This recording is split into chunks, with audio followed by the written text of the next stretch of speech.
السلام علیکم ورحمۃ اللہ وبرکاتہ۔ اعوذ باللہ من الشیطان الرجیم، بسم اللہ الرحمن الرحیم۔ ومن اہل الکتاب من ان تأمنه بقنطار يؤده إليك ومنهم من ان تأمنه بدینار لا يؤده إليك إلا ما دمت عليه قائما ذلك بأنهم قالوا ليس علينا في الأميين سبيل ويقولون على الله الكذب وهم يعلمون بلى من أوفى بعهده واتقى فإن الله يحب المتقين إن الذين يشترون بعهد الله وأيمانهم ثمنا قليلا أولئك لا خلاق لهم في الآخرة ولا يكلمهم الله ولا ينظر إليهم يوم القيامة ولا يزكيهم ولهم عذاب أليم وإن منهم لفريقا يلوون ألسنتهم بالكتاب لتحسبوه من الكتاب وما هو من الكتاب ويقولون هو من عند الله وما هو من عند الله ويقولون على الله الكذب وهم يعلمون صدق الله العظيم۔ محترم حاضرین، ابھی ان آیات کی تلاوت کی گئی ہے۔ یہ تیسرے پارے سورہ آل عمران کے 8ویں رکوع کی آیتیں ہیں۔ یہود و نصارہ کے تعلق سے اللہ رب العزت ان کی مکاریوں کو بیان فرما رہا ہے کہ ان کی حالت کس طرح کی تھی۔ دین کے معاملے میں وہ لوگ خیانت کیا کرتے تھے۔ اللہ تعالیٰ نے جو حق باتیں اس وقت کے پیغمبروں پر نازل فرمائی اور ان کو یہود و نصارہ کو اللہ تعالیٰ نے یہ باتیں ان تک پہنچائی اپنے پیغمبروں کے ذریعے سے، تو یہ یہود و نصارہ ان حق باتوں کو چھپایا کرتے تھے۔ یہودیوں نے تورات کے اندر تحریف کر دی، ہیر پھیر کر دی، عیسائیوں نے انجیل کے اندر ہیر پھیر کر دی، اور آخری پیغمبر کے متعلق جو اللہ تعالیٰ نے نشانیاں بیان فرمائی تھی، جو حق باتیں بیان کی گئی تھی، تو ان چیزوں کو انہوں نے بدل دیا تھا۔ اور اس کی وجہ یہ تھی کہ وہ اپنی عزت، دولت اور دنیا کی وجہ سے ایسے کام کیا کرتے تھے۔ لوگ ان کو بڑا عزت والا سمجھتے تھے، کیونکہ اللہ سبحانہ و تعالیٰ نے بنی اسرائیل کے اندر کئی سارے پیغمبروں کو پیدا فرمایا، اور اس وجہ سے ان یہودیوں کو، اس بنی اسرائیل کو بڑا گھمنڈ تھا، بڑی اکڑ تھی کہ ہم ہی زمین کے اوپر سب سے زیادہ افضل ہیں، ہمارے جیسا کوئی نہیں، ہر کوئی بالکل ہم سے کمتر ہے، اور ہم ہی اللہ کے بڑے چہیتے ہیں۔ اور جب اللہ تعالیٰ نے آخری پیغمبر کو حضرت اسماعیل علیہ السلام کی اولاد میں پیدا فرمایا، تو اب یہ لوگ ضد اور ہٹ دھرمی پر اتر آئے اور حضور صلی اللہ علیہ وسلم کو رسول ماننے سے انکار کر دیا، اور اس طرح سے ان لوگوں نے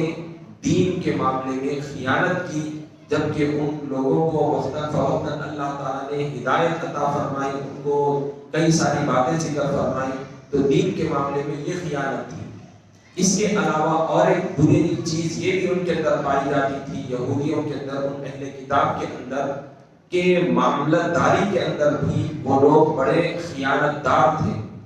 اگر کوئی چیز ان کے پاس رکھائی جاتی تو وہ لوگ مسلمانوں کے تعلق سے بڑے بدگمان تھے اور مسلمانوں کو بڑا دھوکہ دیا کرتے تھے۔ دیگر کوئی لوگ ہوتا غیر مذہب کا تو اس کے ساتھ بھی کچھ نہ کچھ ہیر پھیر کرتے تھے، لیکن مسلمانوں کے ساتھ تو زیادہ بڑی دھوکہ دہی یہود و نصارہ کیا کرتے تھے۔ تو اللہ تعالیٰ ان آیتوں کے اندر اس کو ذکر فرما رہا ہے، جیسا کہ کل بھی ہم نے کچھ اہم باتیں ان کے تعلق سے ذکر فرمائی تھی، آج مزید اور اس کی وضاحت ہے۔ اللہ تعالیٰ کا فرمان ہے وَمِنْ أَهْلِ الْكِتَابِ مَنْ إِنْ تَأْمَنْهُ بِقِنْطَارٍ يُؤَدِّهِ إِلَيْكَ وَمِنْهُمْ مَنْ إِنْ تَأْمَنْهُ بِدِينَارٍ لَا يُؤَدِّهِ إِلَيْكَ إِلَّا مَا دُمْتَ عَلَيْهِ قَائِمًا ذَلِكَ بِأَنَّهُمْ قَالُوا لَيْسَ عَلَيْنَا فِي الْأُمِّيِّينَ سَبِيلٌ وَيَقُولُونَ عَلَى اللَّهِ الْكَذِبَ وَهُمْ يَعْلَمُونَ، یعنی اور اہل کتاب میں سے، یعنی یہود و نصارہ میں سے کچھ لوگ تو ایسے ہیں کہ اگر